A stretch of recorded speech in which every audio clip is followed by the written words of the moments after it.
गिलगित बाल्टिस्तान में सैलाब से मुतासरा इलाकों में बहाली का काम जारी है। तर्जुमान सूबाई हुकूमत फैजुल्लाह फराक ने कहा, गुलमित गुचौल के मुकाम पर शाहरा रेशम की बहाली का काम तेजी से जारी है। शाहरा रेशम के दोनों अतराफ मुसाफिर गाड़ियां सड़क बहाली की मुंतजर हैं।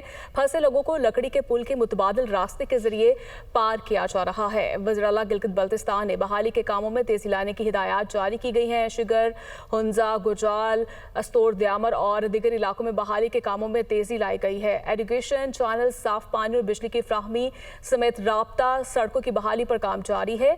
मौसमियाती तब्दीलियों के बाद सैलाबी तबाही ने गिलगित बाल्टिस्तान का नक्शा बदल के रख दिया है। पानी के बढ़ते बहाव, दरियाई कटाव और मिट्टी के गिरते तोदों की वजह से बहाली के कामों में मुश्किलात का भी सामना है।